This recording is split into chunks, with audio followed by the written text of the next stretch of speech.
Hey, beautiful soul. Welcome to Spirit Speakeasy. I'm Joy Giovanni, Joyful Medium. I'm a working psychic medium, energy healer, and spiritual gifts mentor. This podcast is like a seat at the table in a secret club, but with mediums, mystics, and the spiritual luminaries of our time. So come behind the velvet ropes with me and see inside my world as I chat insider style with profoundly gifted souls. We go deep, share juicy stories, laugh a lot, and it wouldn't be a speakeasy without great insider secrets and tips. You might even learn that you have some gifts of your own. So step inside the Spirit Speakeasy. Hey, beautiful soul, welcome in for another episode of Spirit Speakeasy. This time we have a bit of an unusual topic. Of course, you know, we talk about all things spirit world here, and today's topic is real human ashes at Disneyland. Shocking urban legend is true. I can hardly believe this. I'm so excited to share this with you. I'm going to talk a little bit first about how this episode came to be, like why I had this idea, and what I've learned. And then I am going to go through it with you, and we're going to talk about these real human ashes at Disneyland. A lot of people consider it an urban legend, but in fact, it is true. So let's just dive right in. I hope that you are well. I hope that your new year is off to a good start. And I just wanted to keep it a little bit light and fun. I will put a tiny trigger warning. We are going to talk about real human ashes. So if that feels triggering to you, maybe skip this one. My intention is never to offend anyone, but that is what we are talking about today. So in a recent episode called The Resolution Solution, an aha perspective shift, it was episode 55, I shared my take on New Year's resolutions and why they don't work and what I am focusing on instead this year. And one of those things is regularly considering the question, what am I offering? So if you missed that episode, I would suggest going back and checking it out. But you can listen to this one without having listened to that one. It just is me letting you know that this is how I came to this. So on a personal level, I really am considering that question this year and have been for several weeks now. And one of the things that I want to offer myself just personally is more opportunity for experiences, for fun, for enjoyment, for connection, and for, really just having experiences. So when they became available, I was able to get a Disneyland annual pass. I haven't had one for years. When my kids were little, we had them. And now it's just me, and I have one again, and I have a couple other friends that have them. So I'm pretty excited. And my best friend is a fellow Disney enthusiast. I love Disneyland, you guys. Let me just throw that in there. I'm fortunate enough to have visited many times. They do have some special deals for Southern California residents. So I've gotten to take advantage of that many, many times. And it just, for me, is such a happy place. And I really, it's nostalgic and just so special. I really love it there. And my bestie is also a Disney enthusiast. And I would say, like, probably even more than me. We have so many memories there together and separately. And she and I used to go together all the time, actually, and dress up and just be silly and have a great time. So I was talking to her about it and sort of kind of planning, some trips that I want to take and talking about, maybe she'll come to town. And I was also talking about really wanting to get creative and think of some ideas for like videos and content and things to post for you guys and to share that would feel fun and light and different, but also wasn't just like me, like, hi, here I am at Disneyland. Do you know what I mean? I'm always trying to be very aware of, like, I don't know, we're not all in the same place, and I just happen to be in a good place right now. And I never want it to come off as like braggy or show offy, or so I really I'm struggling with this, actually, to try to find the balance between, showing my life and what I'm doing and what I'm up to, and being aware and cautious. So that was the conversation we were having, is like, how do I make this fun, but make it also, kind of related to my work and to what I do, that it doesn't seem, I don't know, show offy in any way. It just is feels authentic to like who I actually am. And she is brilliant, of course. And she was like, "Oh, why don't you talk about how many people every year try to scatter ashes inside the Disneyland park?" And I was like, "Wait, what now? Like, is that a thing?" I don't know why. I had never thought of this. I had never considered that this was even a thing in all the times I'd been there. I tend to just be naturally a bit of a rule follower, so I don't always think of these kind of things. It seems so like common sense now that she brought it to my attention, or I'm like, yeah, of course people do that. But I had never considered it. It like took me aback. I was shocked. And I just was like, wait, is that a thing? And as it turns out, this is absolutely true. And also not at all legal. So we're going to talk about that too. But I really did a deep dive Google search and just wanted to understand, like, hold on, is this an urban legend? She actually grew up in Southern California, so she sometimes knows these urban legends that I don't know from not growing up here. But a lot of people still report it as an urban legend. The scattering of cremains or cremated remains continues to be a really big problem at the happiest place on earth. So I read chat threads and articles and accounts from anonymous guests and previous cast members. And I guess at the time, some of them were still current cast members. I actually have a plan to go there this week, the day after this podcast is going to be released. So I'm going to be making some videos while I'm actually at the park. I'm going to see if I can get some cast members to like triple validate some of this stuff. So if you are not on my social media, you might want to be hop on my Instagram at Joyful Medium if you are not already.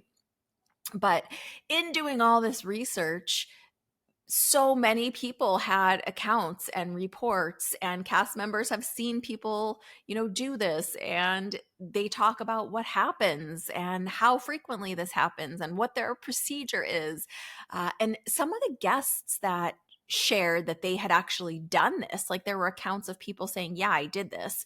One lady reported that she snuck her mom's ashes in some sort of like camera case in a film canister, just like a small amount of ashes. Someone else said that they brought a small amount in like snack packaging, like kind of packaged it in snack packaging. And another person said that they had just brought some ashes of I don't remember in that instance who it was, like their loved one, in just a baggie, deep in like a bag wrapped in a sweatshirt.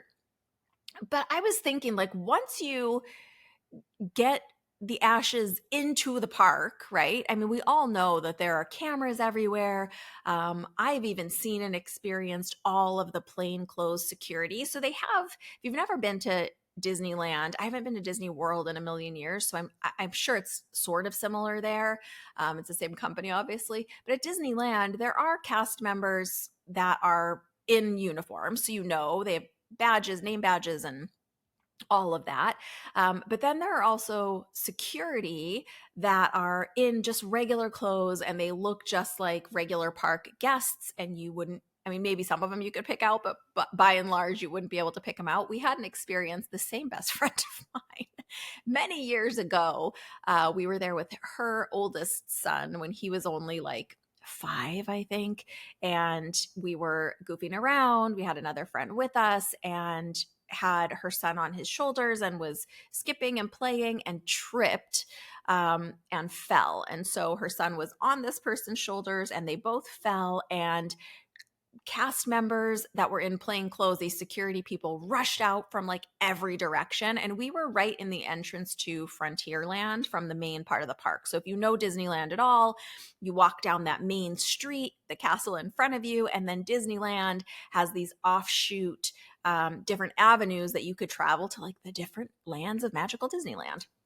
And to the left is Frontierland, and that's where we were, right through that entrance of Frontierland, where there's a store on the left and some video game. Well, there was like one of those old-fashioned shooting gallery things back then.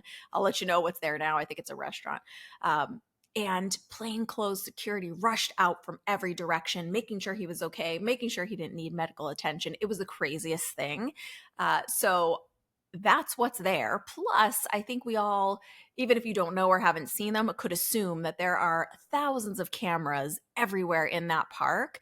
They do have really tight security just to keep everyone safe and to keep things running smoothly, as you might imagine. So once someone hypothetically gets ashes into the park, right? Because lots of people sneak in lots of things to lots of places. But once you're in there, how difficult is it to actually spread ashes, like human remains, cremains, ashes?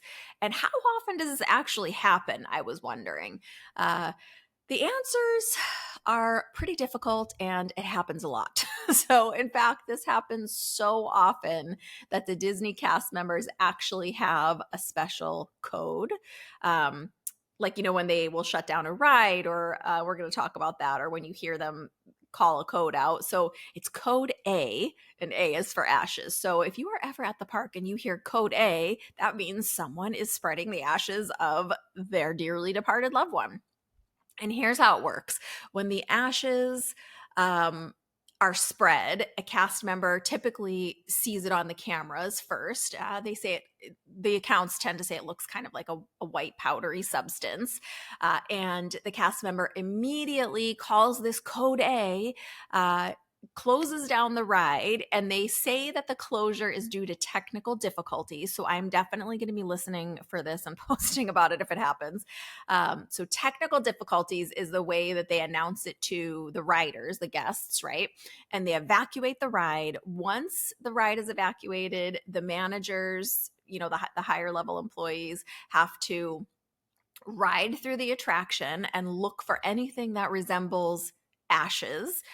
So the members of their custodial staff can then come and remove ashes are like ultra fine dust, like thinner than dust, if you've never seen them. And they have to clean up the ashes, and the entire process has to be completed before any more guests can return to the ride and it can like resume operation. Now, reports have been given that when the custodial staff comes out, they're in a special, like a hazmat suit. Like it kind of looks like something out of a Disney movie, seems to be the way that they're explaining this, where it's like a person in one of those full white ET style hazmat suits with this special vacuum that I read in one account kind of looks like something out of Ghostbusters. And they go and I'm sure it's like a special HEPA filtration vacuum. They go and they vacuum up everything they can find and clean everything, which kind of made me a little bit sad because, not that anyone loves the thought of human ashes being at the happiest place on earth, but also I don't think people, of course, would not want their loved ones' cremains in a vacuum with other loved ones' cremains, other dust, other things that need to be cleaned up in that high power way and then dumped into some sort of like trash facility. So that is what actually happens. Now, what the accounts also say is that human ashes have been spread in flower beds. Some of these were interesting to me because I was like, okay, where are people putting them? And I was still talking about Bestie at this point. We're kind of on and off the phone throughout the day, most days. And she was like, oh, I would want to be in the Haunted Mansion. So I was like thinking like, oh, okay, you have this answer prepared. All right, let's learn about this. So flower beds, bushes, on the lawns. A lot of the Magic Kingdom parks have these like special curated lawns with like Mickey sculpted bushes and just beautiful lawn areas. So on the lawns, outside the park gates, people have said some people will spread them wherever they are during fireworks displays. I guess maybe thinking they won't be as noticed during that time. One of the most popular places is the Pirates of the Caribbean ride and the moat that goes under the flying elephants of the Dumbo ride. So most of you probably know Pirates of the Caribbean. You get on that ride, you're in this little boat, and you're taken through this whole journey. And it's a pretty long ride. The Dumbo ride seems like it'd be a little more difficult. It's the flying Dumbo elephants, and there's this little moat of water that's kind of around the bottom that you're flying over. So I guess people have put them in there. And the most frequent of all, according to custodians and the cast members at the park, is the Haunted Mansion. They've been dispersed at the Haunted Mansion, which is more than 50 years old at this point. And some cast members have said you wouldn't even believe how many human remains in ash form are inside that ride. I will, in the show notes, link some of the sources that I got this information from, so you can check out those articles too if this just like piques your interest like it did mine. So it's so interesting because, Haunted Mansion obviously is a ride about a mansion that's haunted and there's ghosts, and we'll talk more about that. I think I'm going to do some videos about that. But I guess that is the most popular place that people want to be. There have been people seen even scattering the ashes, and then the whole process begins. And there's a book actually written about some of this. It's called Mouse Tales Behind the Sea. Oh wait, let me try again. It's called Mouse Tales: A Behind the Ears Look at Disneyland. It's by someone named David Koenig. And Koenig, he quotes several employees. He doesn't actually identify the employees, which is kind of nice, the cast members for Disney. And he also spoke to a small group of visitors that were at this. The story is they're at the Haunted Mansion on a Saturday night in 2002. It's December, and this group of attendees, like park guests, ask the cast members if at the Haunted Mansion ride, inside the ride, if they can have a little extra time for just a quick memorial service for a 7-year-old boy that had passed away in their family. And the employee said, that they just were like, okay, they decided to allow it in this account that Koenig writes. But later, the ride operators saw on the cameras that they were throwing out, the way they said it, is a powdery substance off their doom buggy, is what the carts are called that take you on the ride. And after the ride, they have to shut it down. They thought they were just going to take a couple extra moments, at the end of the ride, and they were going to give them just a few minutes. Sometimes the ride will shut down for 30 seconds or whatever. They didn't, the cast member said they didn't realize that they were going to try to scatter ashes. So they shut the ride down, and the employee recounts in this book discovering a smattering of dust, gray like ash, is what Koenig writes. So they have to actually go through and look for the ash. Now, you might be thinking to yourself, as I did, ash is pretty fine. And especially if someone had a small amount, how would they know if you were dumping out baby powder, for example? There's lots of babies at Disneyland. How would they know if it was just, I don't know what else you would have that would look like that, but how do they know? Well, fun fact, I discovered ashes glow. So a weird thing about ashes is that they glow in the black light. I suppose what I learned is that they have a bit of a pinkish kind of tint to them. And so the cast members actually can go through with a black light. So they look with their eyes and see if they see anything. And then in the area that they suppose that they saw it on the camera, they also will hit it with a black light, like run over it with those handheld. If you've ever seen those exposés of hotels when people travel and hit the black light on the bed or whatever, it's kind of like that. So they take the black light, they look around, and ashes apparently glow in the black light, which makes sense because it's a biologic substance, I guess. So once they confirm that the ashes have been spilled, of course, like we said, that guy comes in who looks like Ghostbusters and cleans up the ashes of the loved one in that case. And The ride has to be closed for technical difficulties. Okay, so if your wheels are turning and you're wondering, how do you add this request to your will? My intention is not to give anyone any bad ideas. You need to know that it is actually illegal to spread ashes in this way. Every state has different laws and rules about where you can spread ashes, how they can be distributed. But most places, and this is true of California, check your local rules. But in California, on private property, you would have to have written permission. So it's illegal to spread ashes in Disneyland because it's private property, and you'd need written permission from Disneyland, which they have a strict policy against. It seems like this is true at all of their parks worldwide. So they technically, in theory, could give someone permission, but they have stated publicly that they absolutely will not. So, what happens once all of this goes down? If someone is kind of caught or seen and known to have scattered ashes, it's reported that they actually call the police and they get the guest off the ride, escort them to either Disney jail to wait for the police. They can escort them out of the park, and someone could even possibly be banned for life from Disney if they're caught scattering ashes. And for good measure, closing any possible loopholes, I checked, and Disneyland does now list cremated remains as a prohibited item. I'll put the link to that too, because they have a whole list of like the things you can't bring into the park. A lot of them are things you might assume that you can't bring into a park, weapons and that, like all the things you might assume. Some of the things are maybe things you wouldn't assume, like if you want to bring a selfie wand, it can't extend. So there are a lot of nuanced rules.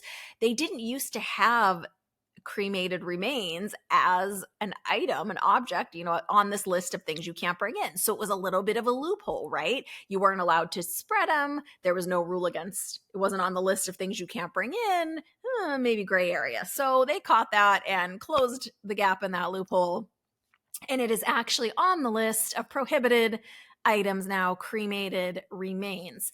What I thought was really interesting about this, just to pause for a second, is it doesn't say human cremated remains. So that really made me wonder, how many people are also spreading the ashes of pets at the park? You might not think, why would someone want to spread the ashes of a pet at a park? People have lots of reasons for doing lots of different things.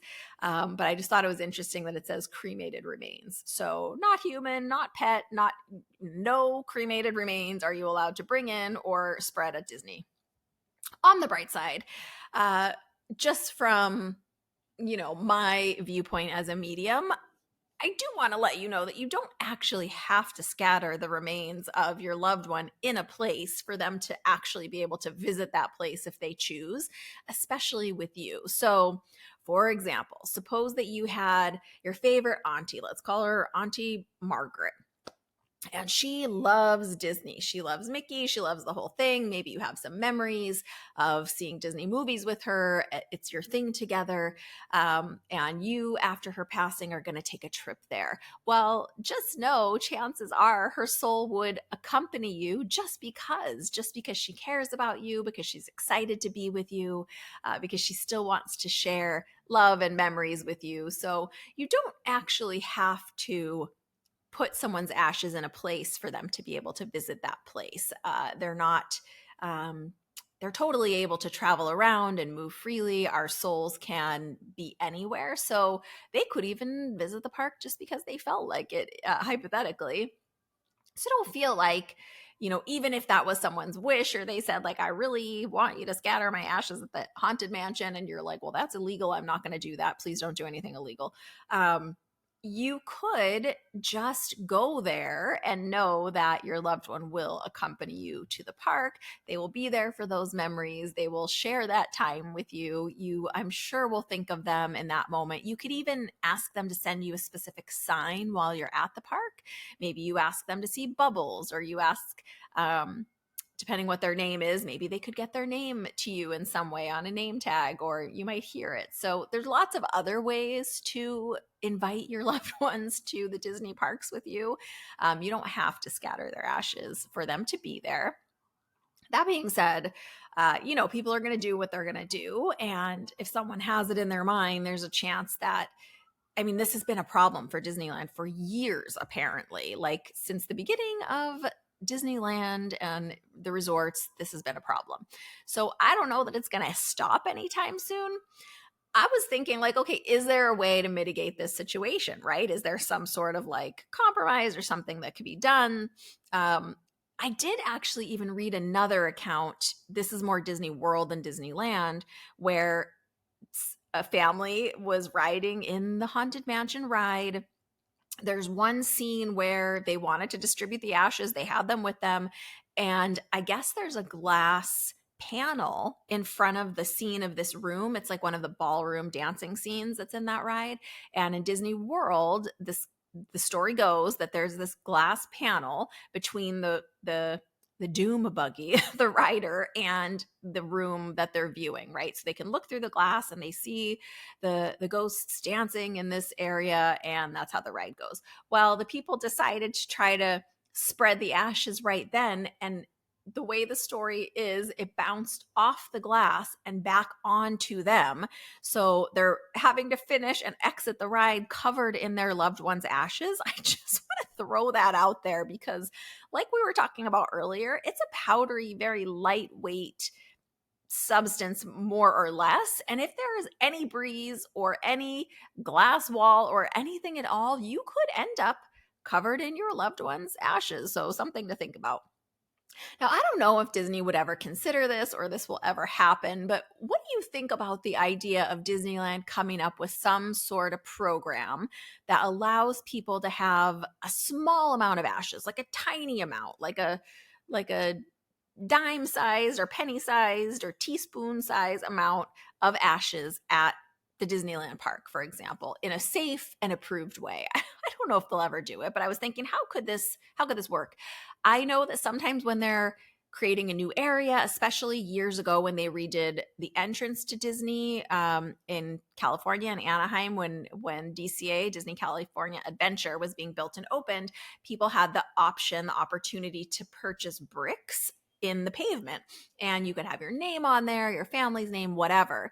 Well, they could do something like that in a special area that they were creating or underneath a ride where they put a tiny, tiny bit of ashes inside those bricks. That'd be one way to do it that would feel safe and contained. And they could do some sort of like mausoleum type wall or a gazebo with tiny little vials inside, or even just mixed into the paint. There's a lot of ways I think that they could do it to keep it safe and approved. They could do a special pond, a special garden. I don't know. I kind of ran this by my BFF, and she was like, I don't know if people would think that's too morbid, like the other visitors visiting. What do you guys think? Would you rather there be some sort of option for people to do it in like a safe and approved way? Or do you think like definitely don't do that and just keep tightening security around people that are trying to illegally spread ashes? Yeah, I don't know. And I had one more question that I just thought would be fun for you to consider. Hypothetically, if you could have your ashes spread at Disneyland, which again is not legal at all, so please definitely don't do that. But if you could, hypothetically, in a magical world, where would you want your ashes to be? Would you pick Haunted Mansion? Would you pick the castle? Would you pick the moat around the castle? Is there some special area in Disneyland or Disney World that stands out to you as where you would want to be? I don't know that I would want my ashes spread at Disneyland. But if I did want them spread at Disneyland, I don't know. It's a toss up for me, I think, between the Haunted Mansion and the Pirates of the Caribbean. But we do have the Tiana's ride that's going to be replacing the old former Splash Mountain ride. I think it's opening sometime near the end of 2024. I'll keep you updated. I might want to check out that ride before I give a final answer about where I would want my ashes spread hypothetically if it was legal, which it is not at Disneyland. So let me know where you would want your ashes spread just for fun. I think we're going to be talking about Disneyland a lot this year, but I'll try to keep it interesting. Why don't you, if you have somewhere, if you have a Disney story, if you have a story about ashes being spread at Disney, or if you've seen it or know someone that has, definitely if you're a former cast member, please call in. Call the Spirit Speakeasy hotline. Leave me your story. You can be totally anonymous if you want. That number is 305-928-5683. That's 305-928-LOVE, LOVE, 305-928 5683, especially if you're an international listener. You can also email your story to me, admin@joyfulmedium.com, and that'll get to me. But I'd love to hear either where you would like your ashes spread at Disney if it was allowed, and it's not, or if you have a story about knowing this to be done or seeing it to be done. Again, I was just floored, shocked, flabbergasted, completely taken back that this was even a thing. Of course it's a thing. I am going to try to get some video this week, talk about this a little bit more when I'm actually at the park. And again, I might ask a couple cast members and see if I can get the current opinion on there. And I'm definitely going to be listening for Code A and for rides being shut down due to technical difficulties. Maybe I will see the man in the Ghostbuster suit, or person, I guess it's a genderless job, I'm sure, who is going to be vacuuming up potential ashes. So let me know what you think about this one. But urban legend validated, I guess, on this episode. So there are so many interesting places that I think people work with the cremains of their loved ones and spread ashes, and there's some of them legal and some of them not legal. And I just thought this was such a fascinating, interesting place that I had never ever even considered. So I hope this has been entertaining and mind bending and given you something to think about. Maybe some office cooler talk about hypothetically where would you want to haunt inside Disneyland. Big hugs. Thanks for being here with me for this little chat, just you and me. Lots of love. Until next time, bye for now from inside Spirit Speakeasy.